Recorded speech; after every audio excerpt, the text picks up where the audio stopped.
ছাব্বিশের 12ই ফেব্রুয়ারি যে ইলেকশনটা হলো, সেই ইলেকশনটা যে একটা ম্যাটিকুলার ডিজাইনে হয়েছে তা সাবেক উপদেষ্টা রেজওয়ানার কথায় ইতিমধ্যে স্পষ্ট হয়েছে।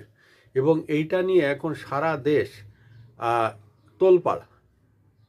রেজওয়ানা স্পষ্টভাবে বলেছেন যে জামাত ইসলামকে মানে হারিয়ে দেওয়া হয়েছে। আমি জামাত ইসলামের পক্ষ না, কিন্তু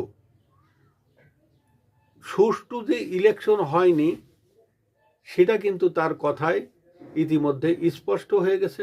এবং আমরা যে সাবেক প্রধানমন্ত্রী শেখ হাসিনাকে বারবার দোষ দিই যে তার ইলেকশন একটা ইঞ্জিনিয়ারিং হয়েছিল এবং তিনি যে ইলেকশনগুলো করেছিলেন সেই ইলেকশনগুলো ছিল কারচুপি এবং যা ইচ্ছা তাই আকারের একটা ইলেকশন হয়েছিল এবং আওয়ামী লীগকে জিতানোর জন্য সমস্ত প্রকার ডিজাইন করা হয়েছিল।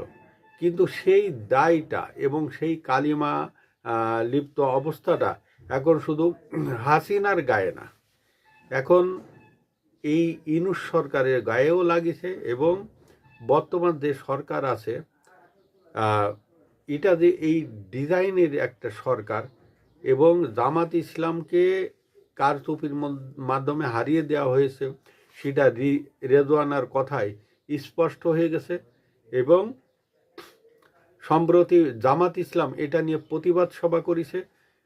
আর ভোটটাকে ইঞ্জিনিয়ারিংয়ের মাধ্যমে একটা ম্যাটিকুলাসলি ডিজাইনের মাধ্যমে জিতিয়ে দেওয়া হয়েছে সেটা আমরা ইতিমধ্যে প্রমাণ পেয়েছি। এবং জামাত ইসলামের পক্ষ থেকে এটা নিয়ে বিবৃতিও দেওয়া হয়েছে এবং জামাত ইসলামের যে একজন ব্যারিস্টার শাহরিয়ার সাহেব তিনিও এইটা নিয়ে কথা বলেছেন এবং রেজওয়ানাকে একটা ডিপ স্টেটের খেলার পুতুল হিসেবে তিনি অভিহিত করেছেন। এবং এই ডিপ স্টেটের সাথে কারা কারা জড়িত ছিল সেই বিষয়টা বর্তমান সরকারের দেখা উচিত।